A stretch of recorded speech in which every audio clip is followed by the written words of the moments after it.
السلام علیکم ورحمۃ اللہ نحمدہ ونصلی علی رسولہ الکریم اما بعد فاعوذ باللہ من الشیطان الرجیم بسم اللہ الرحمن الرحیم رب اشرح لی صدری ویسر لی امری واحلل عقدۃ من لسانی یفقہوا قولی۔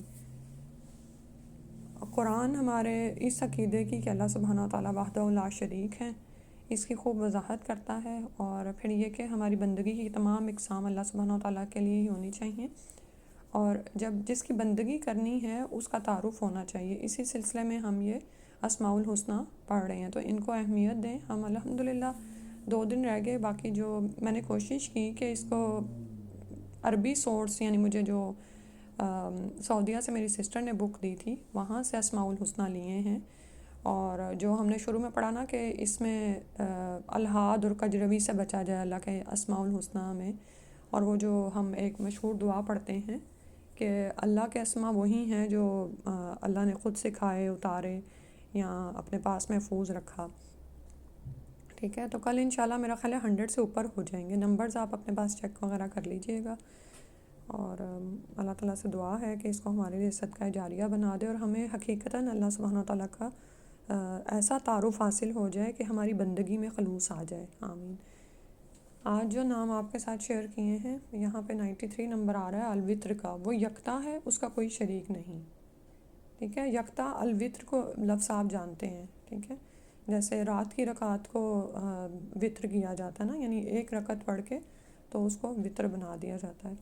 وہ ایسا منفرد ہے کہ اس کی کوئی مثال نہیں، یعنی اس کی کوئی مثال نہیں۔ پہلے بھی ہم نے پڑھا نا لیسا کمثلہ شیء، تو وہ ایک اکیلا ہے، وحدہ لا شریک ہے، اس کی طرح کا کوئی ہے ہی نہیں۔ یکتا ہے کہہ کے اردو میں اس کو خوب یعنی کہ سمجھانے کی کوشش کی گئی ہے، اور اللہ تعالیٰ وتر ہے، وتر کو پسند فرماتا ہے، ٹھیک ہے۔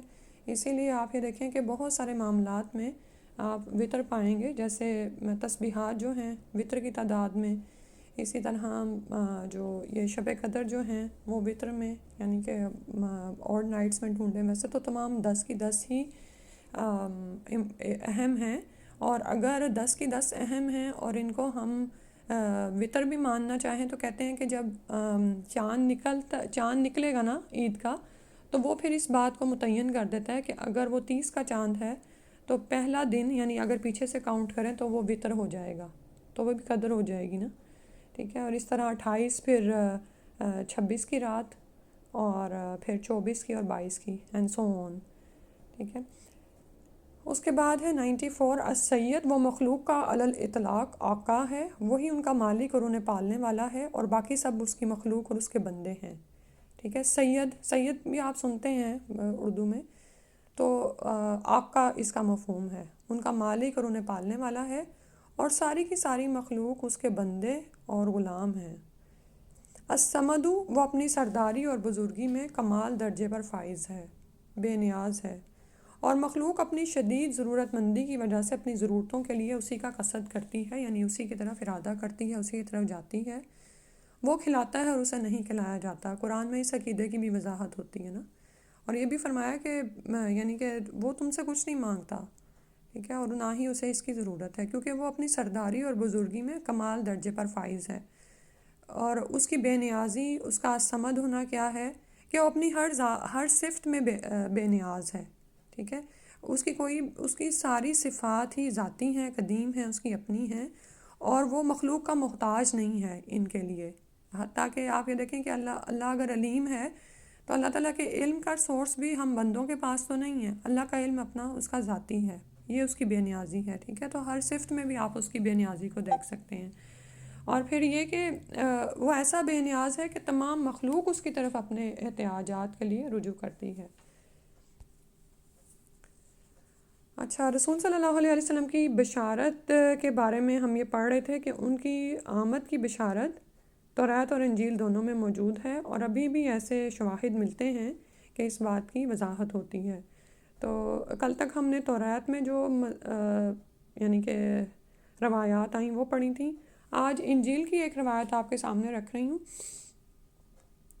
اور مقصد وہی ہے کہ دنیا میں اگر کوئی گمراہ ہے توریت اور انجیل کا ماننے والا، اور اس کو سیدھی راہ نہیں مل رہی، تو ہو سکتا ہے وہ یہ تمام چیزیں جان کر دیکھ کر سیدھی راہ کی طرف آ جائے۔ انجیل میں رسول صلی اللہ علیہ وسلم کی آمد کی بشارت کے بارے میں یہ خوشخبریاں موجود ہیں۔ انہی دنوں یوحنا یہود میں وعظ کرنے آیا اور کہا، توبہ کرو، آسمانوں کی بادشاہت کی آمد کا وقت قریب آ گیا ہے۔ آسمانی بادشاہت کا اشارہ محمد صلی اللہ علیہ وسلم کی طرف ہے۔ ایک اور مثال میں ارشاد فرمایا، یہ بڑی امپورٹنٹ روایت ہے کیونکہ اس کی جو آیت ہے نا وہ آپ قرآن میں پڑھ بھی چکے ہیں، آگے پڑھیں گے۔ ارشاد ہوتا ہے، آسمانی بادشاہت کی مثال رائی کے دانے کی ہے جسے انسان اپنے کھیت میں کاشت کرتا ہے، جبکہ یہ چھوٹا سا بیج ہوتا ہے لیکن جب بڑھتا ہے تو بڑی سبزی بن جاتا ہے۔ تو رائی آپ جانتے ہیں نا، بالکل معمولی سا چھوٹا سا بیج ہوتا ہے لیکن جب وہ بڑھتا ہے تو بڑی سبزی بن جاتا ہے۔ انجیل کی یہ عبارت قرآن پاک کی اس مثال کی عکاسی کر رہی ہے۔ وَمَثَلُهُمْ فِي الْإِنجِيلِ كَزَرْعٍ أَخْرَجَ شَطْأَهُ فَآزَرَهُ فَاسْتَغْلَظَ فَاسْتَوَىٰ عَلَىٰ سُوقِهِ يُعْجِبُ الزُّرَّاعَ لِيَغِيظَ بِهِمُ الْكُفَّارَ۔ اور ان کی مثال انجیل میں اس کھیتی کی طرح ہے جس سے کونپل نکلی، پھر وہ مضبوط ہوئی، پھر موٹی ہوئی، پھر وہ تنے پر اس طرح کھڑی ہوئی کہ کسانوں کو بھلی لگی، تاکہ کفار اس کی وجہ سے جلیں اور غضبناک ہوں۔ اس سے مراد محمد صلی اللہ علیہ وسلم اور آپ کے صحابہ رضی اللہ عنہم ہیں۔ سبحان اللہ۔ تو یہ ہم یہ آیت پڑھ آئے ہیں، اور پھر آگے ہے کہ ایک اور جو روایت آتی ہے، میں اب جا رہا ہوں، اگر میں نہیں جاؤں گا تو وہ فار قلیت یعنی بہت تعریف کرنے والا نہیں آئے گا، میں چلا گیا تو اسے تمہاری طرف ضرور بھیجوں گا، جب وہ آئے گا تو سب جہان والوں کو گناہ پر تنبیہ کرے گا۔ انجیل کے اس جملے میں کس قدر واضح انداز سے محمد صلی اللہ علیہ وسلم کی آمد کی خوشخبری دی گئی ہے۔ اگر اس سے مراد آپ نہیں ہیں تو پھر فار قلیت یعنی بہت حمد کرنے والا یا بہت تعریف کیا ہوا یا محمد یا احمد کون ہے؟ کیونکہ آپ جانتے ہیں کہ نبی صلی اللہ علیہ وسلم سے تعصب اگر نہ رکھا جائے اور انسان تعصب سے بالا ہو کر نبی صلی اللہ علیہ وسلم کی شخصیت کا مطالعہ کرے تو یقیناً وہ ان کو افضل یعنی انسانوں میں ہی شامل کرے گا۔ تو پھر وہی تو ہیں جو کہ عیسیٰ علیہ السلام کے بعد آئے تھے، ٹھیک ہے۔ اور کون ہے جس نے اقوام عالم کو معصیت اور گناہ پر ڈانٹ دی؟ جب آپ صلی اللہ علیہ وسلم کی بعثت ہوئی اس وقت دنیا والے شر و فساد کے سمندر میں تیر رہے تھے اور ان میں بت پرستی خیمہ زن تھی، اور اہل کتاب بھی اس سے مستثنیٰ نہیں تھے۔ یعنی مطلب یہ ہے کہ اہل کتاب بھی بت پرستی میں ہی مبتلا ہو گئے ہوئے تھے، وہ بھی شرک کو اپنے مذہب میں داخل کر چکے ہوئے تھے، اور اوورآل ساری کی ساری دنیا، خواہ کسی کے پاس الہامی کتابیں موجود تھیں یا نہیں تھیں، سبھی شر و فساد کے سمندر میں تھے۔ عیسیٰ علیہ السلام کے بعد محمد صلی اللہ علیہ وسلم کے علاوہ کون ہے جس نے آسمانوں اور زمین کے مالک اللہ جل شانہ کی طرف دعوت دی؟ ٹھیک ہے، تو آپ یہ دیکھیں کہ یہی وہ تعلیم ہے جسے آج کا انسان قبول کرے گا تو وہی دنیا میں بھی کامیابی حاصل کرے گا، امن و سکون کا گہوارہ بنے گی یہ دنیا، اور آخرت میں بھی ابدی کامیابی اسی کلام کے ساتھ ہی ممکن ہو سکے گی۔ ٹھیک ہے، پھر آخرت پر عقائد کے حوالے سے، چونکہ ہم الحمدللہ کل ہمارا آخری دن ہے، تو میں نے چھوٹی روایت کو منتخب کرنے کی بجائے ایک بڑی روایت آپ کے سامنے رکھ رہی ہوں۔ حدیث میں ارشاد ہوتا ہے، میری امت میں دجال آئے گا اور 40 رہے گا، ٹھیک ہے، سال اور مہینے دن نہیں شاہیں پر شو ہو رہے۔ پھر اللہ تعالیٰ عیسیٰ ابن مریم کو بھیجے گا، وہ شکل و صورت میں عروہ بن مسعود رضی اللہ عنہ جیسے ہیں۔ عیسیٰ علیہ السلام دجال کو تلاش کر کے قتل کریں گے، پھر 7 سال لوگ اسی طرح بسر کریں گے کہ 2 آدمیوں میں باہمی عداوت یعنی دشمنی نہیں ہوگی۔ پھر اللہ تعالیٰ شام کی طرف سے ٹھنڈی ہوا بھیجے گا جو روئے زمین پر کسی بھی ایسے شخص کو ختم کیے بغیر نہیں چھوڑے گی جس کے دل میں ایک رائی کے دانے کے برابر بھی خیر یا ایمان ہوگا، حتیٰ کہ تم میں سے کوئی اگر پہاڑ کے جگر میں بھی داخل ہو جائے گا تو ہوا اسے بھی جا لے گی اور ختم کر دے گی۔ پھر انسانوں میں بدتر لوگ ہی باقی رہ جائیں گے جو پرندوں کی طرح بے عقل اور درندوں کی طرح پھاڑ کھانے والے ہوں گے، جنہیں نیکی اور بدی کی کوئی تمیز نہیں ہوگی۔ شیطان ان کے پاس آ کر کہے گا، کیا تم میری بات نہیں مانتے؟ وہ کہیں گے کیا حکم ہے؟ وہ انہیں بتوں کی عبادت کا حکم دے گا، پھر ان کی روزی میں فراوانی ہو جائے گی اور زندگی بہتر ہو جائے گی۔ پھر سور پھونکا جائے گا، اس کی آواز جو بھی سنے گا وہ اپنی گردن ایک جانب جھکائے گا اور دوسری بار اوپر اٹھائے گا، اور آپ نے فرمایا وہ آواز سب سے پہلے اپنے اونٹوں کے لیے حوض درست کرنے والا سنے گا، فرمایا وہ بے ہوش ہو جائے گا اور باقی سب لوگ بھی بے ہوش ہو جائیں گے۔ پھر اللہ تعالیٰ شبنم کی طرح بارش کی فوار بھیجے گا جس سے انسانی جسم اگیں گے، پھر دوبارہ سور پھونکا جائے گا تو سب اٹھ کر دیکھنے لگیں گے۔ پھر کہا جائے گا، اے لوگو اپنے رب کی طرف چلو، اور غالباً فرشتوں سے کہا جائے گا انہیں ٹھہراؤ کیونکہ ابھی ان سے پوچھا جائے گا۔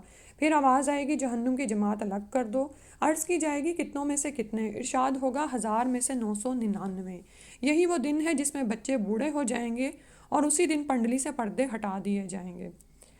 تو یہ ساری جو حقیقت ہے ہمیں بتاتی ہے کہ ہمارا انجام کیا ہونے والا ہے، اور اس میں جو اس وقت ہم سامنے اپنے دیکھ رہے ہیں کہ آپ یہ دیکھیں کہ انسانوں میں 72 لوگ ہی باقی رہ جائیں گے، اور یہ ان میں جو 72 لوگ ہیں آہستہ آہستہ تو ظاہر ہے ایک دم سے تو ظاہر نہیں ہوں گے نا، تو اس کی طرف ہم دیکھتے ہیں کہ اس وقت ہی جیسے شروع ہو چکا ہے کہ زمین پر بے حیائی کتنی زیادہ پھیل چکی ہے، اور پھر اسی طرح سے آپس میں ظلم و جور کتنا زیادہ ہو چکا ہے.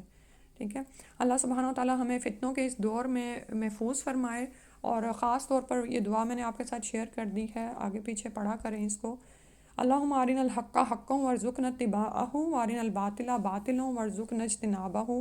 اے اللہ ہمیں حق کو حق دکھا اور اس پر چلنے کی توفیق فرما، اور باطل کو باطل دکھا اور اس سے بچنے کی توفیق عطا فرما. اس کے علاوہ بھی جو بھی برے فتنوں سے بچنے کی دعائیں ہیں اور اس کو بھی اپنی روزمرہ کی دعاؤں میں شامل کر لیں. اللہم انی اعوذ بک من سوء الفتن، اس میں سے ایک چھوٹا سا جو دعا ہے، کیونکہ اس وقت جو ہے حق اس طرح سے وہ یعنی کہ چھپ کر آ رہا ہے، چھپا دیا گیا ہے، اور باطل کو فیبریکیٹ کر کے اچھا بنا کر پیش کیا جا رہا ہے. تو بہت ضرورت ہے کہ انسان اپنے ایمان پر توجہ دے اور دیکھے کہ یعنی اس کی حفاظت کرے، کیونکہ اس کے بغیر ممکن نہیں ہوگا کہ انسان راہ راست پر قائم رہ سکے. اس کے علاوہ بھی ایک دعا آپ کے ساتھ شیئر کی ہے، انشاءاللہ وہ بھی پڑھ لیجئے گا. اور اسی طرح جیسے میں نے آپ کو بتایا تھا کہ یہ کتاب ہے جو اس میں آیات لی گئی ہیں.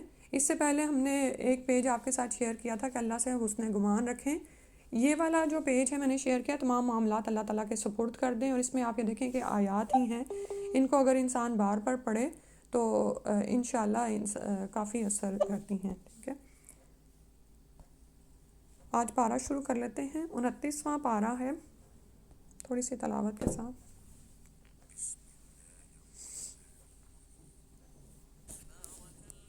بيده الملك وهو على كل شيء قدير. بسم الله الرحمن الرحيم. تبارك الذي بيده الملك وهو على كل شيء قدير. شروع اللہ کے نام سے جو بڑا مہربان نہایت رحم کرنے والا ہے. بابرکت ہے وہ ذات جس کے ہاتھ میں کائنات کی سلطنت ہے اور وہ ہر چیز پر قادر ہے. یہ سورہ رات کو پڑھی جاتی ہے اور قبر کے عذاب سے بچانے والی ہے. جس نے موت اور زندگی کو اس لیے پیدا کیا کہ تمہیں آزمائے کہ تم میں سے کون اچھے عمل کرتا ہے، اور وہ ہر چیز پر غالب بھی ہے اور بخش دینے والا بھی. اسی نے 7 آسمان طے بتائے پیدا کیے. تم رحمان کی پیدا کردہ چیزوں میں کوئی بے ربطی نہ دیکھو گے. ذرا دوبارہ آسمان کی طرف دیکھو، کیا تمہیں اس میں کوئی خلل نظر آتا ہے؟ پھر اسے بار بار دیکھو، تمہاری نگاہ تھک کر ناکام پلٹ آئے گی. نیز ہم نے آسمان دنیا کو چراغوں سے سجا دیا ہے، اور ان چراغوں یعنی ستاروں کو شیطانوں کو مار بھگانے کا ذریعہ بنا دیا ہے، اور ان کے لیے ہم نے بھڑکتی ہوئی آگ تیار کر رکھی ہے. اور جن لوگوں نے اپنے رب کا انکار کیا ان کے لیے جہنم کا عذاب ہے، اور وہ بہت برا ٹھکانہ ہے. جب وہ اس میں پھینکے جائیں گے تو اس کے دھاڑنے کی آواز سنیں گے اور وہ اچھل رہی ہوگی.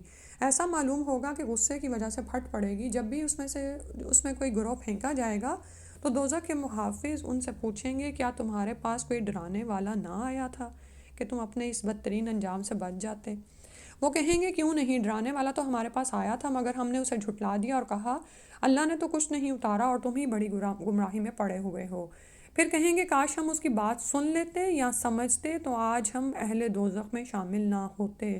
فوکس کریں کہ لو کننا نسمع او ناقل، یعنی اللہ سبحانہ تعالیٰ نے زمین میں ہمیں فیکلٹیز دی تھیں، ہم سن بھی سکتے تھے اور ہم غور و فکر بھی کر سکتے تھے. تو اگر ہم ایسا کرتے تو آج دوزخ والوں میں نہ ہوتے. گویا وہ اپنے گناہ کا اعتراف کر لیں گے. لعنت ہو اہل دوزخ پر. جو لوگ بن دیکھے اپنے پروردگار سے ڈرتے ہیں ان کے لیے مغفرت اور بہت بڑا اجر ہے. اور تم خواہ چپکے سے بات کرو یا اونچی آواز سے، وہ تو دلوں کے راز تک جانتا ہے. بھلا وہ نہ جانے گا جس نے سب کو پیدا کیا ہے؟ وہ تو باریک بین اور ہر چیز سے پوری طرح باخبر ہے.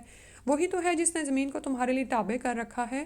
اس کے اطراف میں چلو پھرو اور اللہ کا رزق کھاؤ، اور اسی کے پاس تمہیں زندہ ہو کر جانا ہے. کیا تم اس سے نڈر ہو گئے ہو جو آسمان میں ہے کہ وہ تمہیں زمین میں دھنسا دے پھر وہ یکا یک لرزنے لگے؟ یا اس سے نڈر ہو گئے ہو جو آسمان میں ہے کہ وہ تم پر پتھراؤ کرنے والی ہوا بھیج دے پھر تمہیں معلوم ہو جائے کہ میرا ڈرانا کیسا ہوتا ہے؟ ان سے پہلے گزرے ہوئے لوگ بھی جھٹلا چکے ہیں، پھر دیکھ لو میری گرفت کیسی تھی۔ کیا انہوں نے اپنے اوپر پرندوں کو نہیں دیکھا کہ وہ کیسے اپنے پر کھولتے اور بند کر لیتے ہیں؟ رحمان کے سوا کوئی نہیں ہے جو انہیں تھامے رکھے، وہ یقیناً ہر چیز کو دیکھ رہا ہے۔ تو پرندوں کا ہوا میں اپنے پروں کو پھیلانا اور پھر ایک دم سے سکیڑنا اور پھر وہیں پر ہی ساکت ہو جانا، یہ بھی اللہ سبحانہ تعالیٰ کی قدرت کی، اس کی تخلیق کی قدرت کی بہت بڑی نشانی ہے۔ بھلا وہ کون سا لشکر تمہارے پاس ہے جو رحمان کے مقابلے میں تمہاری مدد کرے گا؟ یہ کافر تو محض دھوکے میں پڑے ہوئے ہیں۔ یا اگر وہ اللہ تمہارا رزق روک لے تو کون ہے جو تمہیں رزق دے؟ بلکہ یہ لوگ سرکشی اور نفرت کی گہرائی تک چلے گئے ہیں۔ بھلا جو شخص اپنے منہ کے بل اوندھا ہو کر چل رہا ہو وہ زیادہ صحیح راہ پانے والا ہے یا وہ جو سیدھا کھڑا ہو کر راہ راست پر چل رہا ہو؟ آپ ان سے کہیے کہ اللہ ہی ہے جس نے تمہیں پیدا کیا اور تمہارے کان، آنکھیں اور دل بنائے، مگر تم کم ہی شکر ادا کرتے ہو۔ آپ کہیے کہ وہی تو ہے جس نے تمہیں زمین میں پھیلا دیا اور اسی کی طرف تم اکٹھے کیے جاؤ گے۔ اور وہ کہتے ہیں کہ اگر تم سچے ہو تو بتاؤ یہ وعدہ کب پورا ہوگا؟ آپ صلی اللہ علیہ وسلم ان سے کہیے کہ اس بات کا علم تو اللہ ہی کے پاس ہے اور میں تو بس ایک صریح ڈرانے والا ہوں۔ پھر جب وہ اس عذاب کو نزدیک دیکھ لیں گے تو ان کافروں کے چہرے بگڑ جائیں گے اور انہیں کہا جائے گا کہ یہ وہی چیز ہے جو تم مانگا کرتے تھے۔ آپ ان سے کہیے بھلا دیکھو اگر اللہ خواہ مجھے اور میرے ساتھیوں کو ہلاک کر دے یا ہم پر رحم فرما دے تو کافروں کو دردناک عذاب سے کون پناہ دے گا؟ آپ ان سے کہیے وہ رحمان ہی ہے جس پر ہم ایمان لائے اور اسی پر ہم نے بھروسہ کیا ہے۔ اب تمہیں جلد ہی معلوم ہو جائے گا کہ صریح گمراہی میں کون ہے۔ آپ ان سے پوچھئے بھلا دیکھو اگر تمہارا پانی گہرائیوں میں اتر جائے تو کون ہے جو تمہیں نتھرا پانی لا کر دے گا؟ ٹھیک ہے، یہ صورت آپ لوگ کر چکے ہیں میں ترجمے کے ساتھ، تو ویسے بھی آگے بھی کوشش کریں کہ لفظ بہ لفظ ترجمے پہ ہی نظر رکھیں عربی کے الفاظ کے ساتھ ساتھ، تاکہ ایک انشاءاللہ آپ دیکھیں گے کہ آسانی ہوتی جائے گی، کافی چیزیں پھر یاد بھی رہ جائیں گی، کیونکہ جو بھی چیز انسان ایک دفعہ دیکھ لیتا ہے وہ ضرور اس کی میموری میں رہ جاتی ہے، تو پھر جب آپ ان صورتوں کو کریں گے تو اس وقت وہ کام آئے گی۔ اگلی سورہ القلم ہے۔ نون والقلم وما یسطرون، نون قسم ہے قلم کی اور اس کی جو کاتبان وہی لکھتے ہیں، کہ آپ اللہ کے فضل سے دیوانے نہیں اور یقیناً آپ کے لیے ایسا اجر ہے جو کبھی منقطع ہونے والا نہیں، اور آپ یقیناً اخلاق کے بڑے بلند مرتبہ پر ہیں۔ عنقریب آپ بھی دیکھ لیں گے اور وہ بھی دیکھ لیں گے کہ تم میں سے کون جنون میں مبتلا ہے۔ بلا شبہ آپ کا پروردگار خوب جانتا ہے کہ کون اس کی راہ بھول گیا ہے اور کون راہ راست پر ہیں، لہٰذا آپ جھٹلانے والوں کی بات نہ مانیے۔ وہ تو چاہتے ہیں کہ اگر آپ نرم رویہ اختیار کریں تو وہ بھی نرم ہو جائیں، یعنی کسی طرح کمپرومائز پر آ جائیں، اور ہر قسمیں کھانے والے ذلیل کی بات نہ مانیے جو تانے دینے والا ہے اور چغلیاں کھاتا پھرتا ہے، بھلائی سے ہر دم روکنے والا، حد سے بڑھنے والا گناہ گار ہے، بڑا اجڑ ہے اور ان باتوں کے علاوہ بد اصل بھی ہے، اس بنا پر کہ وہ مالدار ہے اور بیٹوں والا ہے۔ جب اس پر ہماری آیات پڑھی جاتی ہیں تو کہہ دیتا ہے کہ یہ تو پہلے لوگوں کی داستانیں ہیں، جلد ہی ہم اس کی لمبوتری ناک پر داغ لگائیں گے۔ ہم نے انہیں ایسے ہی آزمایا ہے جیسے باغ والوں کو آزمایا تھا جب انہوں نے قسمیں کھائیں کہ وہ صبح دم ہی باغ کا پھل توڑ لیں گے۔ تو یہاں پر ایک قصہ بتا کے عبرت دلائی جا رہی ہے، اور وہ کوئی استثناء نہیں کر رہے تھے، یعنی انہوں نے ایسا کرنے کا تہیہ کیا ہوا تھا۔ پھر آپ کے رب کی طرف سے ایک آفت اس باغ پر پھر گئی جبکہ وہ ابھی سوئے ہوئے تھے، اور باغ یوں ہو گیا جیسے کٹی ہوئی کھیتی ہو۔ وہ صبح دم ہی ایک دوسرے کو پکارنے لگے کہ اگر تمہیں پھل توڑنا ہے تو سویرے سویرے اپنی کھیتی کی طرف نکل چلو۔ پھر وہ چل کھڑے ہوئے اور آپس میں چپکے چپکے کہہ رہے تھے کہ آج کوئی مسکین تمہارے پاس نہیں آئے گا، یعنی یہ ان کی پلاننگ تھی کہ ان کا باپ تو صدقات کرتا تھا لیکن انہوں نے تہیہ کیا کہ وہ اپنے مال میں سے کچھ بھی کسی کو نہیں دیں گے، اور وہ صبح سویرے ہی لپکتے ہوئے وہاں جا پہنچے جیسے وہ پھل توڑنے کی پوری قدرت رکھتے ہیں۔ پھر جب انہوں نے باغ کی طرف دیکھا تو کہنے لگے یقیناً ہم راہ بھول گئے ہیں، پھر غور سے دیکھا تو کہنے لگے بلکہ ہمارے تو نصیب ہی پھوٹ گئے ہیں۔ ان کے منجلے نے یعنی درمیان والے نے کہا میں نے تمہیں کہا نہ تھا کہ تم کو تسبیح کیوں نہیں کرتے، یعنی پلٹ آئے اللہ کی طرف۔ وہ کہنے لگے پاک ہے ہمارا پروردگار، ہم ہی ظالم تھے۔ پھر وہ ایک دوسرے کی طرف متوجہ ہو کر آپس میں ملامت کرنے لگے، بولے ہائے افسوس، ہم ہی سرکش ہو گئے تھے، کچھ بعید نہیں کہ ہمارا پروردگار ہمیں اس کے بدلے میں اس سے اچھا باغ عطا فرمائے، ہم اپنے پروردگار کی طرف راغب ہوتے ہیں۔ ایسا ہوتا ہے عذاب، اور آخرت کا عذاب تو اس سے بھی بڑا ہے، کاش یہ لوگ جان لیتے۔ بے شک پرہیزگاروں کے لیے ان کے رب کے ہاں نعمتوں والی جنتیں ہیں، یعنی باغات ہیں۔ کیا ہم فرما برداروں کا حال مجرموں کا سا بنا دیں گے؟ یعنی وہ لوگ جو سر تسلیم خم کرتے ہیں اور دوسری طرف وہ جو سرکشی کرتے رہتے ہیں، ان کا انجام برابر ہونے والا ہے؟ ہرگز نہیں۔ تمہیں کیا ہو گیا ہے، یہ تم کیسا حکم لگاتے ہو؟ یا تمہارے پاس کوئی کتاب ہے جس میں تم یہ بات پڑھتے ہو کہ تمہارے لیے آخرت میں وہی کچھ ہوگا جو تم پسند کرتے ہو؟ تو آپ نے دیکھا ہوگا کہ زمین پر ظلم و جور کرنے کے باوجود بھی لوگ اس طرح کے بڑے گمان کرتے ہیں کہ آخرت میں ہمارا انجام تو اچھا ہی ہے، یا ہمارے ذمہ تمہارے پاس حلفیہ عہد ہیں جو قیامت کے دن تک جا پہنچیں گے کہ تمہیں وہی کچھ ملے گا جو تم حکم لگاؤ گے۔ آپ ان سے پوچھئے کہ اس بات کا ضامن کون ہے، یا ان کے کچھ شریک ہیں، پھر اگر وہ سچے ہیں تو اپنے شریکوں کو لائیں۔ جس دن پنڈلی کھول دی جائے گی اور انہیں سجدہ کرنے کو بلایا جائے گا تو یہ سجدہ نہ کر سکیں گے۔ کیوں نہ کر سکیں گے؟ کیونکہ دنیا میں سجدہ کیا ہی نہیں، تو وہاں پر استطاعت ہی چھین لی جائے گی۔ ان کی نگاہیں جھکی ہوں گی اور ان پر ذلت چھا رہی ہوگی۔ وہ دنیا میں سجدہ کی طرف بلائے جاتے تھے اور اس وقت تو وہ صحیح سالم تھے، یعنی جب اختیار تھا تو انہوں نے سجدہ کیا ہی نہیں۔ جو شخص اس کلام کو جھٹلاتا ہے تو چھوڑ دو، جو شخص اس کلام کو جھٹلاتا ہے اس کا معاملہ مجھ پر چھوڑ دو۔ ہم انہیں بتدریج یوں تباہی کی طرف لے جائیں گے کہ انہیں خبر بھی نہ ہوگی، اور میں ان کی رسی دراز کر رہا ہوں، بلا شبہ میری تدبیر کا کوئی توڑ نہیں۔ یا آپ ان سے کوئی صلہ مانگتے ہیں کہ وہ تاوان کے بوجھ سے دبے جا رہے ہیں، یا ان کے پاس غیب ہے جسے وہ لکھ لیتے ہیں، یعنی ایسی تو کوئی بات ہی نہیں۔ تو پھر نبی صلی اللہ علیہ وسلم کو فرمایا گیا، بس اپنے رب کے حکم کے انتظار میں صبر کیجیے، اور مچھلی والے یونس علیہ السلام کی طرح نہ ہونا جب انہوں نے پکارا اور وہ غم سے بھرے ہوئے تھے۔ اگر انہیں ان کے رب کا فضل سنبھالا نہ دیتا تو وہ تو بہت برے حالوں میں ایک چٹیل میدان میں پھینک دیے گئے تھے۔ چنانچہ ان کے رب نے انہیں برگزیدہ کیا اور صالحین میں شامل کر دیا۔ ان کا قصہ آپ پیچھے پڑھ رہے ہیں، تو ان کا قصہ سنا کر نبی صلی اللہ علیہ وسلم کو تسلی اور ایک حکم دیا جا رہا ہے۔ اور کافر لوگ جب قرآن سنتے ہیں تو آپ کو ایسی نظروں سے دیکھتے ہیں کہ گویا آپ کے قدم ڈگمگا دیں گے اور کہتے ہیں کہ یہ تو ایک دیوانہ ہے، حالانکہ یہ قرآن تمام اہل عالم کے لیے نصیحت ہے۔ تو بالکل اسی طرح اگر آپ کو دنیا میں کبھی محسوس ہو کہ یہ کافر لوگ آپ کو آپ کی جگہ سے ہی ہلا دیں گے تو اس آیت کو بار بار تلاوت کیا کیجیے، ٹھیک ہے۔ سورہ الحاقہ، شروع اللہ کے نام سے جو بڑا مہربان نہایت رحم والا ہے۔ سچ مچ ہو کے رہنے والی، وہ سچ مچ ہو کے رہنے والی کیا ہے، اور آپ کیا سمجھے کہ وہ سچ مچ ہونے والی کیا ہے؟ قوم سمود اور عاد نے کھڑکھڑانے والی قیامت کو جھٹلایا۔ سمود تو ایک ہیبت ناک چیخ سے ہلاک کیے گئے، رہے عاد تو وہ سناٹے کی سخت آندھی سے ہلاک کیے گئے۔ اللہ تعالیٰ نے اس آندھی کو ان پر متواتر 7 راتیں اور 8 دن مسلط کیے رکھا۔ آپ وہاں ہوتے تو دیکھتے کہ وہاں لوگ یوں چاروں شانے چت گرے پڑے ہیں جیسے کھجوروں کے کھوکھلے تنے ہوں۔ تو آپ میں سے کبھی اگر کوئی برفانی طوفان میں باہر نکلا ہو تو آپ یہ دیکھیں کہ کچھ سیکنڈ بھی باہر گزارا کرنا کتنا مشکل ہوتا ہے، اور یہ تو مسلسل ان پر 7 راتیں اور 8 دن چلتی رہی اور ان کے گھروں کے اندر گھس گھس کر ان کو ہلاک کرتی رہی۔ کیا آپ ان میں سے کوئی بھی باقی بچا ہوا دیکھتے ہیں؟ اور فرعون اور جو لوگ اس سے پہلے تھے اور جو الٹائی ہوئی بستیوں میں رہتے تھے سب گناہ کے کام کرتے تھے، ان سب نے اپنے رب کے رسول کی نافرمانی کی، تو اللہ نے بھی انہیں بڑی سختی سے پکڑا۔ جب پانی کا طوفان حد سے بڑھا تو ہم ہی نے تمہیں کشتی میں سوار کر دیا تھا تاکہ ہم اسے تمہارے لیے ایک یادگار بنا دیں، اور یاد رکھنے والے کان اس کی یاد کو محفوظ رکھیں۔ پھر جب سور میں ایک دفعہ پھونک ماری جائے گی اور زمین اور پہاڑوں کو اٹھا کر ایک ہی چوٹ میں ریزہ ریزہ کر دیا جائے گا تو اس دن ہونے والا واقعہ پیش آ جائے گا، اور آسمان پھٹ جائے گا اور اس دن اس کی بندش ڈھیلی پڑ جائے گی، اور فرشتے اس کے کناروں پر ہوں گے، اور اس دن 8 فرشتے آپ کے پروردگار کے عرش کو اپنے اوپر اٹھائے ہوئے ہوں گے۔ اس دن تم اللہ کے حضور پیش کیے جاؤ گے اور تمہارا کوئی راز چھپا نہ رہ جائے گا، اور یہ برحق ہے، ہونا ہے، ہم سب اس عدالت کو پہنچیں گے۔ پھر جس شخص کو اس کا نامہ اعمال اس کے دائیں ہاتھ میں دیا جائے گا وہ کہے گا، یہ لو میرا اعمال نامہ پڑھو، مجھے یقین تھا کہ مجھے اپنا حساب ملنے والا ہے۔ بس وہ دل پسند عیش میں ہوگا، عالی مقام جنت میں، جس کے پھلوں کے گوشے جھکے جا رہے ہوں گے۔ انہیں کہا جائے گا، گزشتہ ایام میں جو عمل تم کر چکے ہو اس کے بدلے اب مزے سے کھاؤ پیو۔ اللہ تعالیٰ ہمیں ان لوگوں میں شامل فرما لے، آمین۔ مگر جسے نامہ اعمال اس کے بائیں ہاتھ میں دیا جائے گا وہ کہے گا، کاش مجھے میرا نامہ اعمال دیا ہی نہ جاتا، مجھے یہ معلوم ہی نہ ہوتا کہ میرا حساب کیا ہے، کاش موت ہی فیصلہ چکا دیتی، میرا مال بھی میرے کسی کام نہ آیا اور میری حکومت بھی برباد ہو گئی۔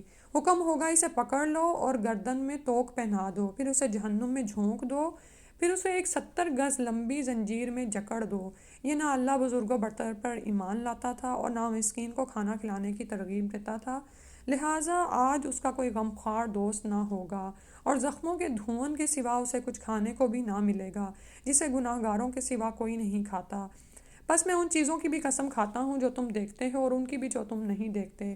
بلا شبہ یہ قرآن ایک معزز رسول کی زبان سے نکلا ہے، یہ کسی شاعر کا قول نہیں ہے مگر تم کم ہی ایمان لاتے ہو، نہ ہی یہ کسی کاہن کا قول ہے مگر تم لوگ کم ہی غور کرتے ہو، یہ تو رب العالمین کی طرف سے نازل شدہ ہے۔ تو یعنی انسان اتنے بڑے کلام کو چھوڑ کر دنیا کی دوسری چیزوں کو اہمیت دے۔ اگر وہ رسول خود کوئی بات گھڑ کر ہمارے ذمے لگا دیتا تو ہم اس کا دایاں ہاتھ پکڑ لیتے۔ یعنی اس میں تو نبی صلی اللہ علیہ وسلم نے اپنی مرضی سے کچھ بھی شامل نہیں کیا، یہ تو برحق ایز اٹ از اللہ سبحانہ وتعالیٰ کی طرف سے تم تک پہنچا ہے۔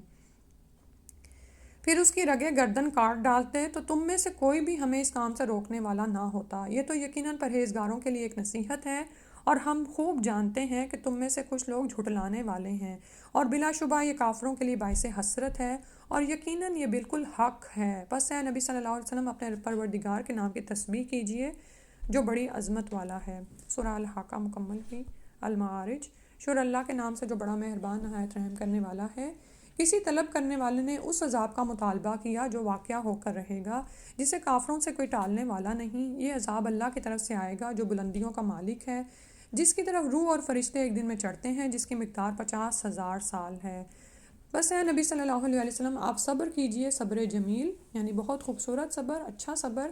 یہ لوگ تو اسے بہت دور دیکھ رہے ہیں مگر ہم اسے قریب ہی دیکھتے ہیں۔ جس دن آسمان پگھلے ہوئے تانبے کی طرح ہو جائے گا اور پہاڑ ایسے ہوں گے جیسے دھندکی ہوئی رنگ کی روئی، اس دن کوئی جگری دوست اپنے جگری دوست کو نہ پوچھے گا، حالانکہ وہ ایک دوسرے کو دکھائے جائیں گے۔ مجرم یہ چاہے گا کہ اس دن کے عذاب سے بچنے کے لیے اپنے بیٹوں کو، اپنی بیوی کو، اپنے بھائی کو اور اپنے ان کنبے والے کو جو اسے پناہ دیا کرتے تھے فدیے میں دے دے، یعنی کسی طرح عذاب سے جان چھڑا لے۔ آپ یہ دیکھیں کہ سب سے پہلے اپنے بیٹوں کو، جن کو بہت محبوب سمجھتا ہے، اور صاحباتی ہی اپنی بیوی کو، بھائی سے بھی، اور پھر وہ کنبہ جو اسے پناہ دیا کرتے تھے، بس کسی طرح مجھے عذاب سے چھٹکارا مل جائے، اور جو کچھ بھی زمین میں ہے سب کچھ دے کر اپنے آپ کو بچا لے۔ ہرگز ایسا نہیں ہوگا، وہ آگ ہوگی کھالوں کو ادھیڑ دینے والی، وہ ہر اس شخص کو بلائے گی جس نے حق سے پیٹھ پھیری اور سرتابی کی اور مال جمع کیا، پھر سنبھال کر رکھتا رہا۔ بلا شبہ انسان تھوڑ دلا پیدا کیا گیا ہے، یعنی دل کا تھوڑا ہے۔ جب اسے کوئی تکلیف پہنچتی ہے تو گھبرا اٹھتا ہے، اور جب مال ملتا ہے تو بخیل بن جاتا ہے، مگر نماز ادا کرنے والے جو ہمیشہ اپنی نماز پر قائم ہیں اور جن کے اموال میں ایک حق مقرر ہے، سائل اور سوال سے بچنے کی بنا پر محروم، اور جو قیامت کے دن کی تصدیق کرتے ہیں۔ مانگنے والے اور سوال سے بچنے والے جو محروم ہیں ان کے لیے ان کے مالوں میں ایک معلوم حق ہے، اور یہ کیا کرتے ہیں کہ قیامت کے دن کی تصدیق کرتے ہیں۔ اور بات شروع ہوئی ہے نمازوں سے، اور ان کی نمازوں نے ان کی زندگی کو کیسا روشن کر دیا ہے کہ وہ یہ باقی تمام حقوق بھی ادا کرتے ہیں، اور جو اپنے رب کے عذاب سے ڈرتے رہتے ہیں، کیونکہ ان کے رب کا عذاب بے خوف رکھنے والی چیز نہیں، اور جو اپنی شرمگاہ کی حفاظت کرتے ہیں بجز اپنی بیویوں یا مملوکہ عورتوں کے، کہ ان کے بارے میں انہیں کوئی ملامت نہیں، کیونکہ یہ اللہ تعالیٰ نے جائز قرار دیا ہے۔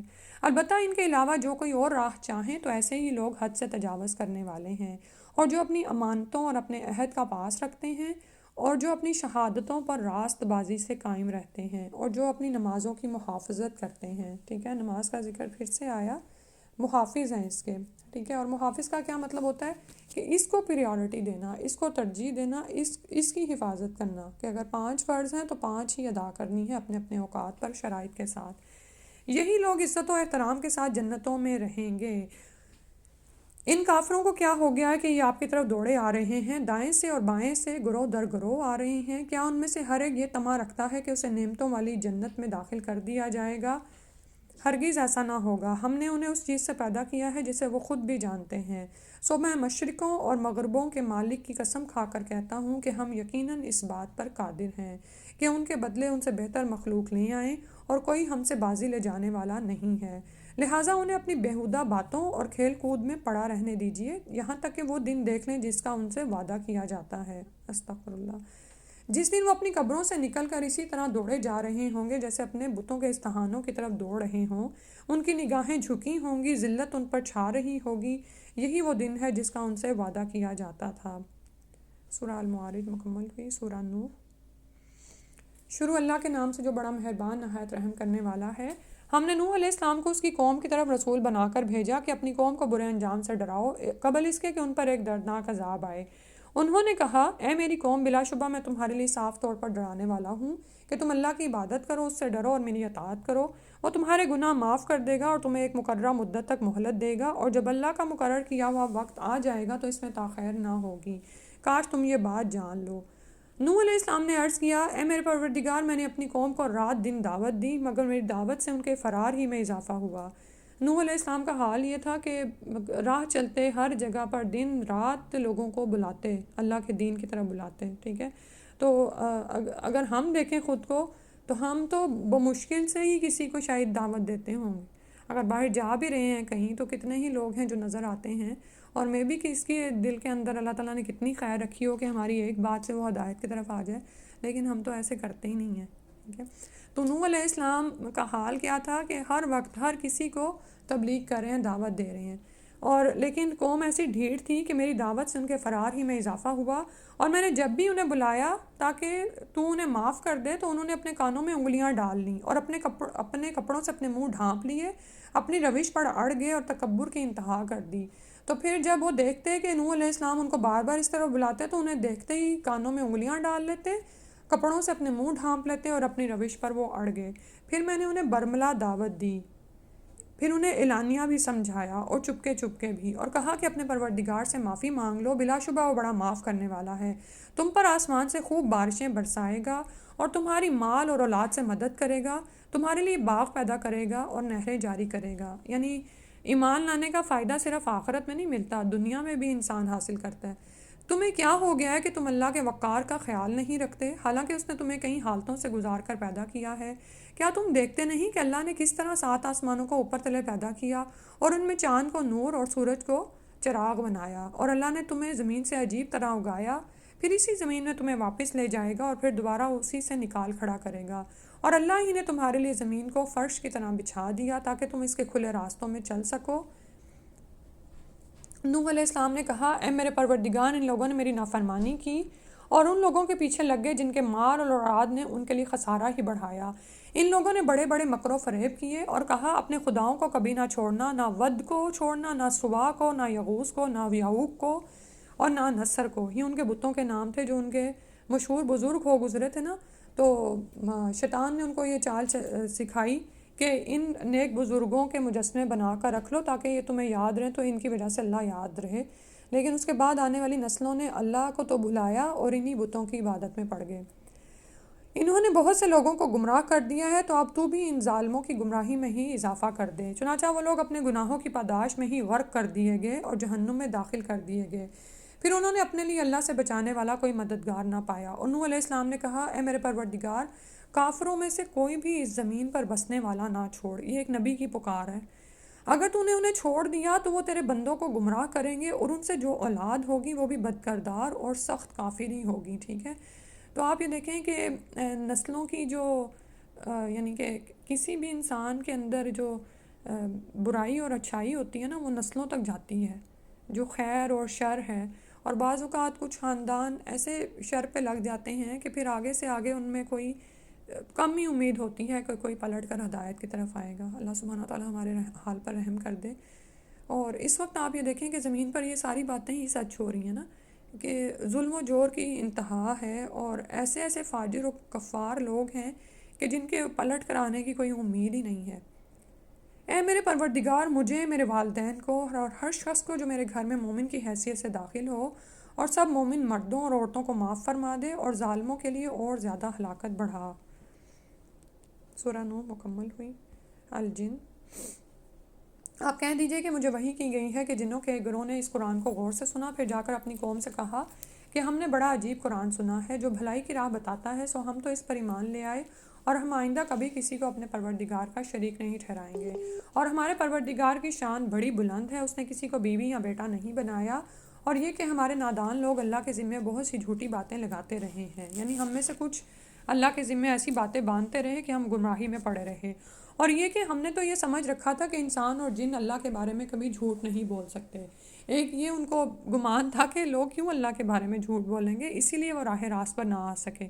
اور یہ کہ انسانوں میں سے کچھ لوگ جنوں کے کچھ لوگوں کی پناہ مانگا کرتے تھے، چنانچہ انہوں نے جنوں کے غرور کو اور زیادہ بڑھا دیا تھا۔ تو جب انسان ڈرتا ہے نا تو یہ جن اس کو اور ڈراتے ہیں۔ اور یہ کہ انسان بھی ایسا ہی خیال کرتے تھے جیسے تم کرتے ہو، کہ اللہ کبھی کسی کو دوبارہ نہ اٹھائے گا۔ اور یہ کہ ہم نے آسمان کو ٹٹولا تو اسے سخت پہرے داروں اور شہابوں سے بھرا ہوا پایا۔ اور یہ کہ ہم سننے کے لیے آسمان کے ٹھکانوں میں بیٹھا کرتے تھے، مگر اب جو سننے کو کان لگائے تو وہ اپنے لیے ایک شہاب کو طاق لگائے ہوئے پاتا ہے۔ یعنی جب قرآن نازل ہو رہا تھا تو اللہ سبحانہ تعالیٰ کی طرف سے اس کی خاص طور پر حفاظت ہو رہی تھی۔ اور یہ کہ ہم یہ نہیں جان سکے کہ اہل زمین کے ساتھ کسی برے معاملے کا ارادہ کیا گیا ہے یا ان کا پروردگار انہیں راہ راست پر لانا چاہتا ہے۔ اور یہ کہ ہم میں سے کچھ نیک لوگ ہیں اور کچھ اس سے کم درجہ کے ہیں، ہم مختلف طریقوں میں بٹے ہوئے ہیں۔ تو جنوں کا ہونا برحق ہے اور ان کو بھی دنیا میں اختیار کی آزادی دی گئی ہے، اور ان میں سے بھی انسانوں کی طرح کچھ صالح ہیں اور کچھ اس کے علاوہ ہیں۔ اور یہ کہ ہمیں اس بات کا یقین ہو چکا ہے کہ ہم نہ تو اللہ کو زمین میں چھپ کر عاجز کر سکتے ہیں اور نہ ہی بھاگ کر اسے ہرا سکتے ہیں۔ اور یہ کہ ہم نے ہدایت کی بات سن لی تو ہم اس پر ایمان لے آئے۔ اب جو شخص بھی اپنے پروردگار پر ایمان لائے گا اسے نہ حق تلفی کا ڈر ہوگا اور نہ زبردستی کا۔ تو ان کے عقائد بگڑے ہوئے تھے، لیکن جب انہوں نے قرآن کو سنا تو ہدایت کو قبول کر لیا اور اس کی طرف آ گئے۔ اور آپ یہ دیکھیں کہ مشرکین مکہ نام ماننے والے تھے، لیکن جب یہ قرآن جنوں نے سنا تو کتنی جلدی سے ہدایت کو قبول کر لیا۔ تو جب بھی ہدایت کی بات کسی کو بتانے کا موقع آئے تو بالکل نہ گھبرائیں۔ کون جانے کہ کون آپ کی بات سننے کے انتظار میں ہو اور اس کی زندگی بدل جائے اور آپ کے لیے اتنا بڑا اجر اللہ کے ہاں قائم ہو جائے۔ اور یہ کہ ہم میں سے کچھ تو مسلمان یعنی فرما بردار ہیں اور کچھ بے انصاف لوگ ہیں، اور جو فرما بردار بن گیا تو ایسے ہی لوگوں نے بھلائی کا راستہ اختیار کیا، اور جو بے انصاف ہے وہ دوزخ کا ایندھن بنیں گے۔ اور اگر لوگ سیدھی راہ پر قائم رہتے تو ہم انہیں بافرات پانی سے سیراب کرتے، یعنی بہت پانی پلاتے، اور پانی جو ہے وہ نعمتوں کی علامت ہے، تاکہ اس نعمت سے ان کی آزمائش کریں۔ اور جو شخص اپنے پروردگار کے ذکر سے منہ موڑے گا تو وہ اسے سخت عذاب میں مبتلا کر دے گا۔ اور یہ کہ مساجد اللہ ہی کے لیے ہیں، لہٰذا اللہ کے ساتھ کسی اور کو مت پکارو۔ اور یہاں پر میرے ذہن میں خیال آ رہا ہے کہ یہ جو آپ کے موبائلز ہیں نا اور یہ سب کچھ، آپ یہ دیکھیں کہ بعض اوقات تو اتنی حیرت ہوتی ہے، اور حرمین شریفین بھی اس سے محفوظ نہیں رہے۔ اب انہوں نے کوشش کی ہے کہ وہاں پر جو ہے پابندی لگائیں سیلفیز پہ بھی۔ اسی طرح عام مساجد یا جہاں پر بھی آپ لے کے جاتے ہیں تو بڑی یعنی ایک دکھ کی بات ہے کہ بچوں کو چپ کرانے کے لیے خواتین موبائل پکڑا دیتی ہیں۔ مساجد کس لیے ہیں؟ اللہ کا نام بلند کرنے کے لیے۔ اور یہ جو ٹک ٹاک یا یہ جو سب چیزیں ہیں، باجے ہیں، یہ شیطان کا باجا ہے۔ اس کو ہم لائٹ لیتے ہیں کہ کوئی بھی ٹون ہے یا چیز بج گئی، لیکن ہم کیوں نہ مکمل احتیاط کریں، کیونکہ مساجد تو ہیں ہی کس کے لیے؟ اللہ کا ذکر بلند کرنے کے لیے۔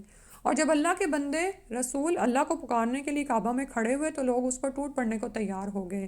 آپ ان سے کہہ دیجئے کہ میں تو صرف اپنے پروردگار کو پکارتا ہوں اور اس کے ساتھ کسی کو شریک نہیں کرتا۔ کہیے کہ میں تمہارے لیے نہ کسی نقصان کا اختیار رکھتا ہوں اور نہ کسی بھلائی کا۔ آپ کہیے کہ مجھے اللہ سے ہرگز کوئی بچا نہ سکے گا اور نہ ہی میں اس کے سوا کسی پناہ کی کوئی جگہ پا سکوں گا۔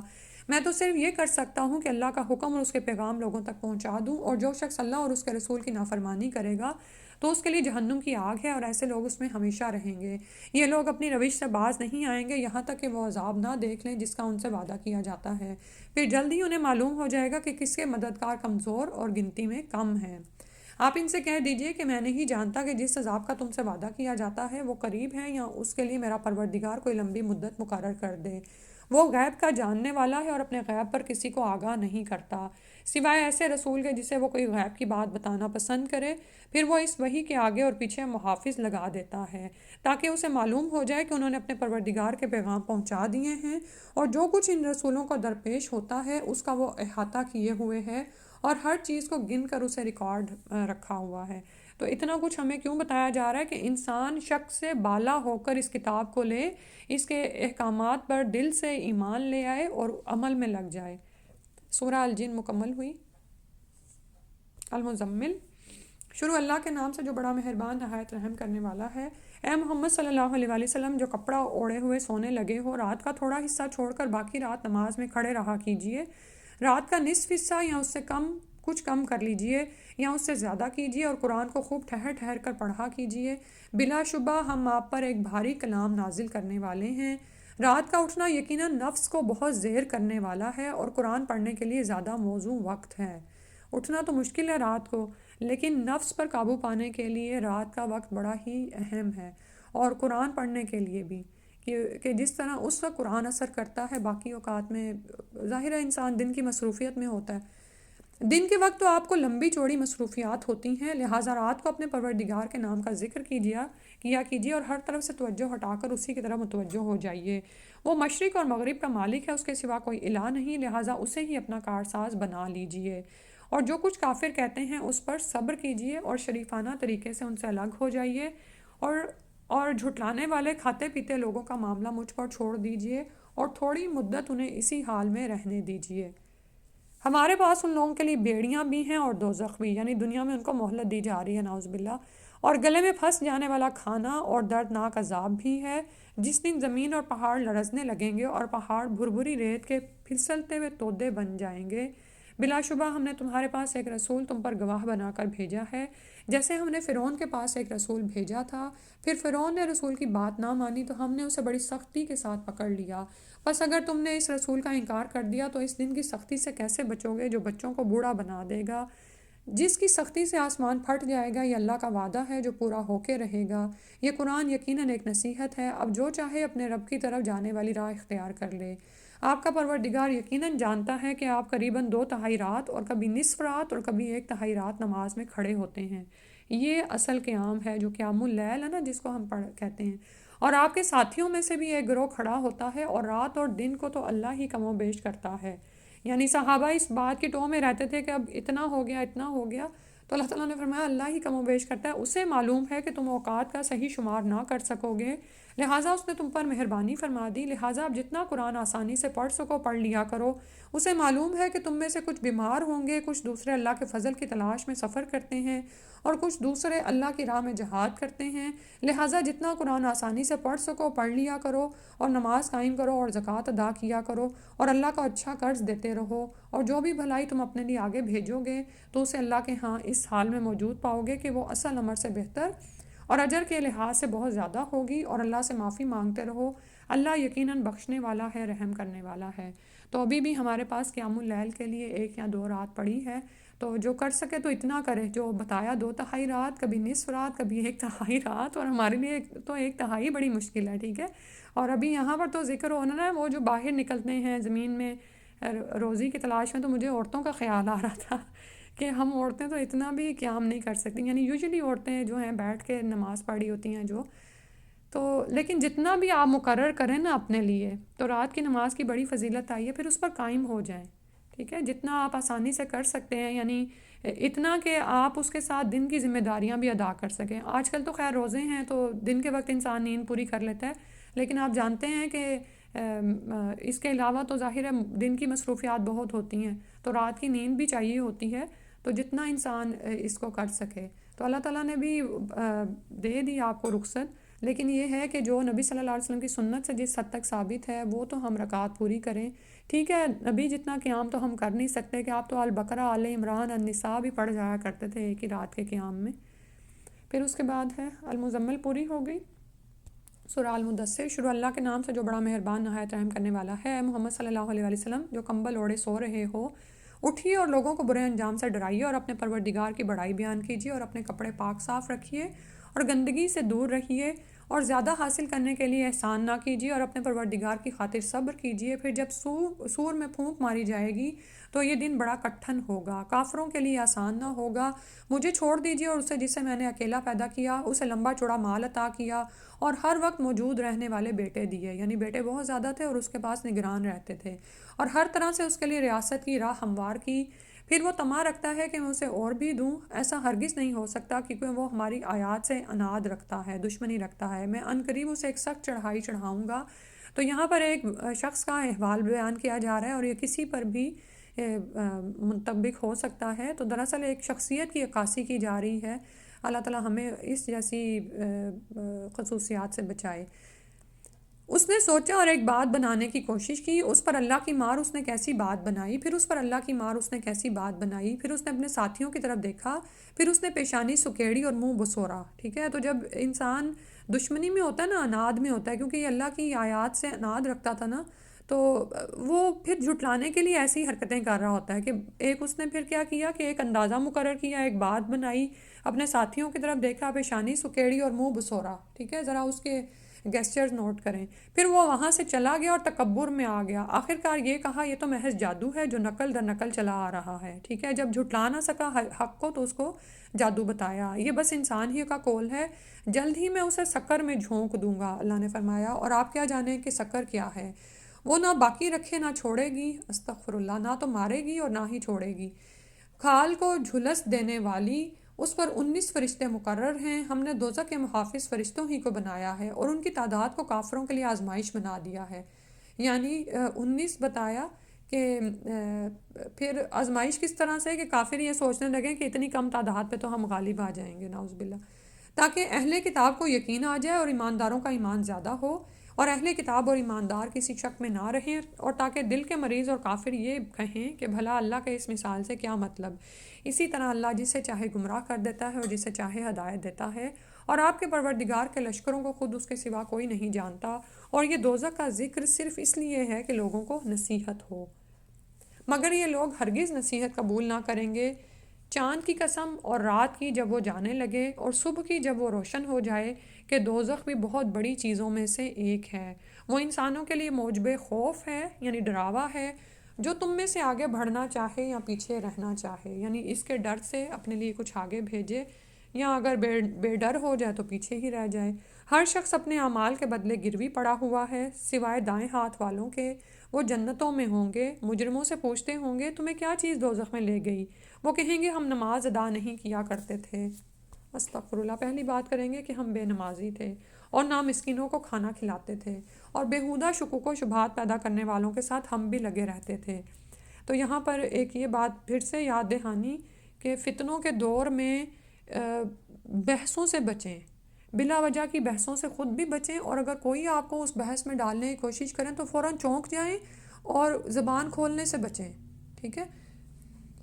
اور روز جزا کو جھٹلایا کرتے تھے، یہاں تک کہ ہمیں موت آ گئی، اس وقت سفارش کرنے والوں کی سفارش انہیں کچھ فائدہ نہ دے گی، پھر انہیں کیا ہو گیا ہے کہ نصیحت سے منہ موڑ رہے ہیں، جیسے وہ بدکے ہوئے گدھے ہوں جو شیر کے ڈر سے بھاگ کھڑے ہوں، بلکہ ان میں سے ہر ایک یہ چاہتا ہے کہ اسے کھلی ہوئی کتاب دی جائے، ہرگز نہیں، بلکہ اصل بات یہ ہے کہ یہ لوگ آخرت سے نہیں ڈرتے، ہرگز نہیں، یہ تو ایک نصیحت ہے، اب جس کا جی چاہے اسے قبول کر لے، اور یہ لوگ نصیحت قبول نہیں کریں گے الا یہ کہ اللہ ہی ایسا چاہے، وہی اس بات کا اہل ہے کہ اس سے ڈرا جائے اور وہی معاف کر دینے کا اہل ہے۔ تو فتنوں کے دور میں اور کیا کام کرنا ہے کہ زیادہ سے زیادہ نصیحت سے جڑے رہنا ہے اور لوگوں کو بھی اسی کی طرف لے کر آنا ہے کہ اسی میں بھلائی اور انجام کار بھی بھلائی ہے انشاءاللہ۔ المدثر مکمل ہوئی، القیامہ شروع اللہ کے نام سے جو بڑا مہربان نہایت رحم کرنے والا ہے۔ میں قیامت کے دن کی قسم کھاتا ہوں اور ملامت کرنے والے نفس کی قسم کھاتا ہوں کہ قیامت آ کر رہے گی۔ کیا انسان یہ سمجھتا ہے کہ ہم اس کی ہڈیاں اکٹھی نہ کر سکیں گے؟ کیوں نہیں، ہم اس بات پر قادر ہیں کہ پھر سے اس کی انگلیوں کے پور تک درست بنا دیں، بلکہ انسان یہ چاہتا ہے کہ وہ اللہ کے احکام کے الرغم بدعمالیاں کرتا رہے، یعنی اپنے لیے گناہ ہی آگے بھیجتا رہے۔ پوچھتا ہے کہ قیامت کا دن کب ہوگا، تو اس کا جواب یہ ہے کہ جب آنکھیں چندھیا جائیں گی اور چاند گہنا جائے گا اور سورج اور چاند ملا دیے جائیں گے، اس دن انسان کہے گا کہ کہاں بھاگ کر جاؤں، ہرگز نہیں، اسے کوئی پناہ کی جگہ نہ ملے گی۔ اس دن آپ کے پروردگار ہی کی طرف جا کر ٹھہرنا ہوگا، اس دن انسان کو بتایا جائے گا کہ اس نے آگے کیا بھیجا اور پیچھے کیا چھوڑا ہے، بلکہ انسان اپنے آپ کو خود خوب دیکھنے والا ہے، خواہ وہ کتنی ہی معذرتیں پیش کرے۔ اے نبی صلی اللہ علیہ وسلم، اس وحی کو جلدی جلدی یاد کر لینے کے لیے اپنی زبان کو حرکت نہ دیجیے۔ تو پہلی بات روک کر نبی صلی اللہ علیہ وسلم کو یہ فرمایا جا رہا ہے، اس وحی کو آپ کے دل میں جمع کرنا اور زبان سے پڑھوا دینا ہمارے ذمہ ہے۔ تو نبی صلی اللہ علیہ وسلم جب وحی اترتی تو اس کو تیزی سے پڑھتے تھے، تو اللہ تعالیٰ نے فرمایا کہ اس کا پڑھا دینا اور اس کا حفظ بھی جو ہے ہمارے ذمے ہے۔ پھر جب ہم پڑھوا چکے ہیں تو پھر اسی طرح پڑھا کریں، یعنی جب جبریل علیہ السلام وحی پڑھ چکتے تو نبی صلی اللہ علیہ وسلم اس کو اسی طرح دہرا دیتے تھے، یعنی وہ آپ کے دل میں پکی ہو جاتی تھی۔ پھر اس کا مطلب سمجھا دینا بھی ہمارے ذمے ہے، ہرگز نہیں، بلکہ اصل بات یہ ہے کہ تم لوگ جلد حاصل ہونے والی چیز یعنی دنیا کو چاہتے ہو اور آخرت کو چھوڑ دیتے ہو۔ اس دن کئی چہرے تر و تازہ ہوں گے، اپنے پروردگار کو دیکھتے ہوں گے، اور کئی چہرے اس دن پریشان ہوں گے اور سمجھتے ہوں گے کہ ان کے ساتھ کمر توڑ برتاؤ ہوگا۔ ہرگز نہیں، جب جان ہنسلی تک پہنچ جاتی ہے اور کہا جاتا ہے کہ کوئی دم جھاڑ کرنے والا ہے اور مرنے والے کو یقین ہو جاتا ہے کہ یہ اس کی جدائی کا وقت ہے، اور ایک پنڈلی دوسری سے جڑ جاتی ہے، یعنی موت کے وقت جو حالت ہوتی ہے اس کو بیان کیا جا رہا ہے، اور یہ بھی قرآن کی صداقت کا ثبوت ہے کہ ایسا ہی ہوتا ہے۔ کبھی آپ نے کسی مرنے والے کی کیفیت دیکھی ہو، اس دن تیرے پروردگار کی طرف تیری روانگی ہوتی ہے، اس نے نہ تو تصدیق کی اور نہ نماز ادا کی، بلکہ وہی کو الٹا جھٹلا دیا اور منہ موڑ لیا، پھر اکڑتا ہوا اپنے اہل خانہ کی طرف چل دیا۔ افسوس ہے تجھ پر، پھر افسوس پر افسوس ہے تجھ پر۔ کیا انسان نے یہ سمجھ رکھا ہے کہ اسے شتر بے مہار کی طرح چھوڑ دیا جائے گا، یعنی کوئی اس کا نگران نہیں، کوئی اسے پکڑے گا نہیں؟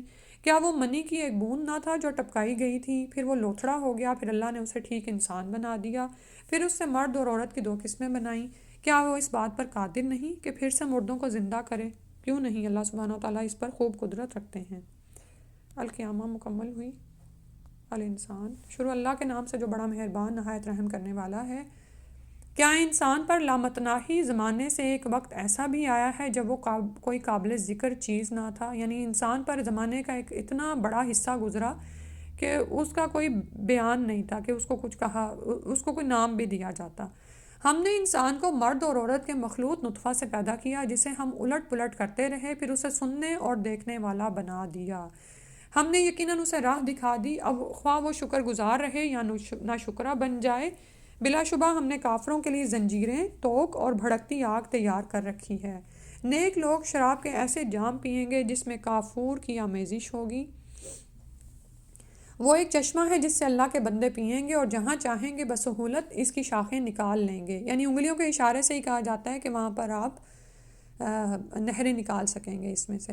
یہ وہ لوگ ہوں گے جو اپنی نظریں پوری کرتے ہیں اور اس دن سے ڈرتے ہیں جس کی آفت ہر سو پھیلی ہوئی ہوگی، اور خود کھانے کی محبت کے باوجود وہ مسکین، یتیم اور قیدی کو کھانا کھلا دیتے ہیں، اور انہیں کہتے ہیں کہ ہم تمہیں صرف اللہ کی رضا کی خاطر کھلاتے ہیں، ہم تم سے نہ کوئی بدلہ چاہتے ہیں اور نہ شکریہ۔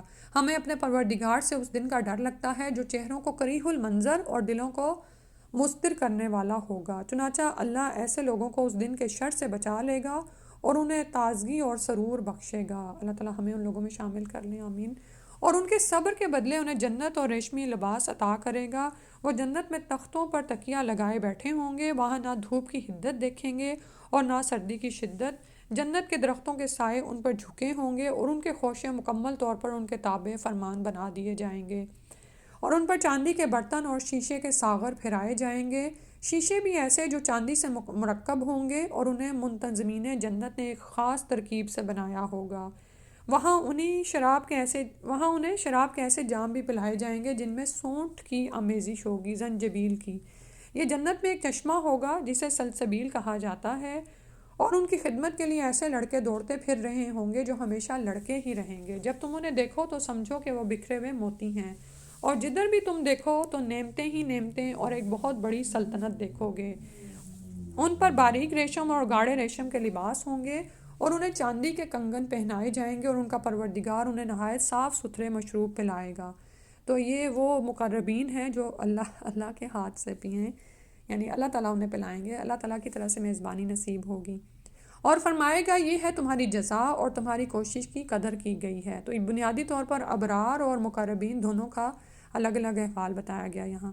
اے نبی صلی اللہ علیہ وسلم، ہم ہی نے یہ قرآن تھوڑا تھوڑا کر کے آپ پر نازل کیا ہے، لہٰذا آپ اپنے پروردگار کے حکم کے مطابق صبر کیجئے، اور ان میں سے کسی گناہ گار یا ناشکرے کی بات نہ مانیے، اور صبح و شام اپنے پروردگار کا نام یاد کیجئے، اور رات کو بھی اس کے حضور سجدہ کیجئے، اور رات کے طویل اوقات میں اس کی تسبیح کیجئے۔ یہ لوگ تو بس دنیا سے ہی محبت رکھتے ہیں، اور ان کے آگے جو بہاری دن آنے والا ہے اسے نظر انداز کر دیتے ہیں۔ ہم ہی نے انہیں پیدا کیا اور ان کے جوڑ بند مضبوط کیے، اور جب ہم چاہیں ایسے ہی اور لوگ ان کی جگہ لے آئیں۔ یہ قرآن ایک نصیحت ہے، اب جو چاہے اپنے پروردگار کی طرف جانے والا راستہ اختیار کرے، اور تم وہی کچھ چاہ سکتے ہو جو اللہ چاہتا ہے۔ اللہ یقیناً سب کچھ جاننے والا ہے، حکمت والا ہے۔ وہ جسے چاہے اپنی رحمت میں داخل کرتا ہے، اور ظالموں کے لیے اس نے دردناک عذاب تیار کر رکھا ہے۔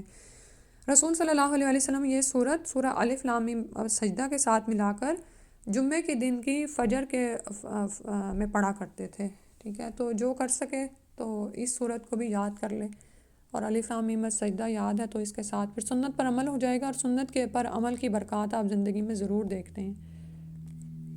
پھر اس کے بعد آخری الحمدللہ سورہ الانسان ہو گئی، تو المرسلات۔ شروع اللہ کے نام سے جو بڑا مہربان نہایت رحم کرنے والا ہے۔ ان ہواؤں کی قسم جو دھیرے دھیرے چلتی ہیں، پھر زور پکڑ کر جھکڑ بن جاتی ہیں اور بادلوں کو اٹھا کر پھیلا دیتی ہیں، پھر انہیں پھاڑ کر جدا کرتی ہیں، پھر دلوں میں اللہ کی یاد ڈالتی ہیں، عذر کی صورت میں یا ڈرانے کی صورت میں کہ جس چیز کا تم سے وعدہ کیا جاتا ہے وہ ضرور واقعہ ہو کے رہے گی۔ جب ستارے بے نور ہو جائیں گے اور آسمان پھاڑ دیا جائے گا اور پہاڑ ریزہ ریزہ کر کے اڑا دیے جائیں گے اور رسولوں کی حاضری کا وقت آ پہنچے گا، بھلا کس دن کے لیے ان امور میں تاخیر کی گئی؟ فیصلے کے دن کے لیے، اور آپ کیا جانے کہ فیصلے کا دن کیا ہے؟ اس دن جھٹلانے والوں کے لیے تباہی ہے۔ کیا ہم نے پہلے لوگوں کو ہلاک نہیں کر ڈالا، پھر انہی کے پیچھے بعد والوں کو چلتا کریں گے؟ ہم مجرموں سے ایسا ہی برتاؤ کیا کرتے ہیں۔ اس دن جھٹلانے والوں کے لیے تباہی ہے۔ یہ آیت بار بار آ رہی ہے۔ کیا ہم نے تمہیں حقیر پانی سے پیدا نہیں کیا، پھر اسے ایک محفوظ جگہ میں ٹھہرائے رکھا ایک معین وقت تک، پھر ہم نے اندازہ مقرر کیا تو ہم کیا ہی اچھا اندازہ کرنے والے ہیں۔ اس روز جھٹلانے والوں کے لیے تباہی ہے۔ کیا ہم نے زمین کو سمیٹ کر رکھنے والی نہیں بنا دیا، زندوں کو بھی اور مردوں کو بھی؟ تو آپ کو یعنی فطرت سے نشانیاں انسان کو یاد دلائی جا رہی تاکہ وہ غور و فکر کرے۔ اور اس میں بلند و بالا پہاڑ جما دیے اور تمہیں میٹھا پانی پلایا۔ اس دن جھٹلانے والوں کے لیے تباہی ہے۔ چلو اسی دوزخ کی طرف جسے تم جھٹلایا کرتے تھے، چلو اس سائے کی طرف جو 3 شاخوں والا ہے، نہ وہ ٹھنڈی چھاؤں ہوگی اور نہ تپش سے بچائے گی۔ وہ اتنے بڑے بڑے شرارے پھینکے گی جیسے محل ہوں، وہ اچھلتے ہوئے یوں محسوس ہوں گے گویا وہ زرد اونٹ ہیں۔ اس دن جھٹلانے والوں کے لیے تباہی ہے۔ یہ دن ایسا ہوگا جس میں وہ کچھ بول نہ سکیں گے اور نہ انہیں یہ اجازت دی جائے گی کہ وہ کوئی عذر پیش کریں، یعنی کوئی بہانہ ہی بنائیں۔ اس دن جھٹلانے والوں کے لیے تباہی ہے۔ یہی فیصلے کا دن ہے۔ ہم نے تمہیں بھی اور پہلوں کو بھی جمع کر دیا ہے۔ پھر اگر تمہارے پاس کوئی چال ہے تو میرے خلاف چل دیکھو۔ اس دن جھٹلانے والوں کے لیے تباہی ہے۔ بے شک متقی لوگ اس دن سایوں اور چشموں میں ہوں گے، اور جو پھل وہ چاہیں گے انہیں ملیں گے۔ مزے سے کھاؤ پیو اپنے ان اعمال کے بدلے جو تم کیا کرتے تھے، جو تم کرتے رہے۔ بلا شبہ ہم نیکوکاروں کو اسی طرح بدلہ دیتے ہیں۔ اس دن جھٹلانے والوں کے لیے تباہی ہے۔ چند دن کھا لو اور مزے اڑا لو، بلا شبہ تم مجرم ہو، یعنی تمہیں جو مہلت دنیا میں ملی ہے اس سے فائدہ اٹھا رہے ہو۔ اس دن جھٹلانے والوں کے لیے تباہی ہے، اور جب انہیں اللہ کے آگے جھکنے کو کہا جاتا تھا تو وہ جھکتے نہیں تھے۔ اس دن جھٹلانے والوں کے لیے تباہی ہے۔ پھر اس کلام یعنی قرآن کے بعد اور کون سا کلام ہو سکتا ہے جس پر یہ ایمان لائیں گے؟ الحمدللہ 29واں پارہ ہو گیا۔ آپ سب کو اللہ تعالیٰ بہت برکات عطا فرمائے۔ آپ ان لمحات میں، جب کہ میں جانتی ہوں کہ نیند کی بھی کمی ہو رہی ہے اور روزے میں ویسے بھی انسان کمزوری محسوس کرتا ہے، لیکن آپ جوائن کرتے رہیں۔ کل انشاءاللہ آخری کلاس میں اس کو مکمل کر دیں گے۔ اللہ تعالیٰ ہم سے ان تمام کاوشوں کو قبول فرما لیں، آمین یا رب العالمین۔ کوئی بات شیئر کرنی ہو تو آپ کر دیں۔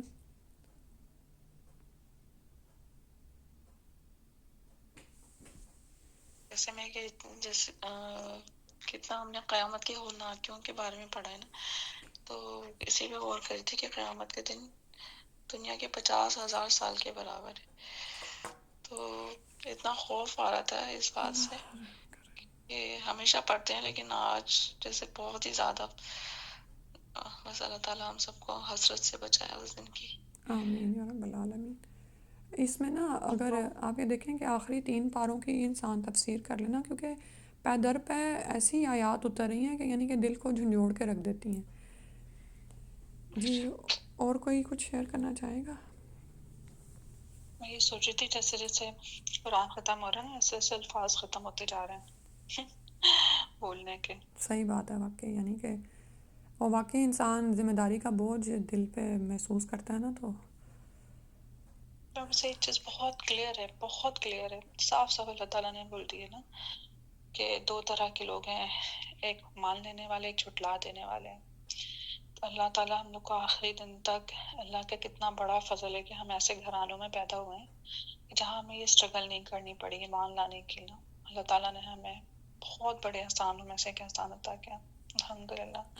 بس مرتے دم تک ہم اس دین پر قائم رہیں، باقی تو اسٹرگل ہے ہی ہے۔ آمین آمین یا رب العالمین۔ کوئی اور بات، کوئی ایک اور شیئر کر دیں؟ جی شیلا۔ جی سچ میں یہ سوچ رہی تھی کہ ہم نے جب جیسے قرآن شروع کیا، ہم اتنے سارے احکامات پڑھتے رہے، پھر ہم نے بہت ساری چیزیں پڑھی، زکوٰۃ کی بھی، طلاق کی بھی، لیکن میں دیکھ رہی کہ جیسے جیسے آخری سپاروں کی طرف ہم جا رہے ہیں اس چیز کی بہت زیادہ تاکید، بار بار ریپیٹیشن ہے، وہ پھر نماز ہی پر آ رہے ہیں. یعنی جس چیز سے ہم نے شروع کیا تھا اب اختتام بھی اسی پر ہو رہا ہے کہ سب سے زیادہ بنیادی چیز جو ہے نا وہ نماز کو ہی بتائے جا رہے ہیں. جی جزاک اللہ خیراً کثیراً. واقعی نماز کے ہی میسیج پہ نا، اور دوزخ والے بھی یہی کہیں گے کہ ہم نماز نہیں پڑھتے تھے. اللہ سبحانہ وتعالیٰ ہمیں نمازوں کی پابندی کی اور اس کے ارکان و شرائط کے ساتھ ادا کرنے کی توفیق عطا فرما دیں، اور ہمیں حقیقت میں نماز کا خشوع عطا فرما دیں. آمین یا رب العالمین. دعا پڑھ لیتے ہیں. دعا انشاءاللہ وہی والی میں پڑھ دوں، میں نے آپ کے ساتھ شیئر تو کی ہے، میں نے پڑھی نہیں تھی. اب ٹائم ہے تو میں پڑھ دیتی ہوں. سیک فار فارگونیس. ربی تقبل توبتی واغسل حوبتی واجب دعوتی وثبت حجتی وسدد لسانی وحدی قلبی وسلل سخیمت صدری. ترجمہ دیکھیں. اے میرے رب میری توبہ قبول کر اور میرے گناہ دھو ڈال، میری دعا قبول کر، میری دلیل کو ثابت رکھ، میری زبان سیدھی رکھ اور میرے دل کو ہدایت دے اور میرے سینے سے کینہ نکال دے. بڑی خوبصورت دعا ہے اور یہ تمام چیزیں ہمیں چاہیے بھی ہوتی ہیں، تو ہو سکے تو اس کو بھی اپنی دعا میں شامل رکھیں. سبحانک اللہم و بحمدک اشہد ان لا الہ الا انت استغفرک و اتوب الیک. السلام علیکم ورحمۃ اللہ.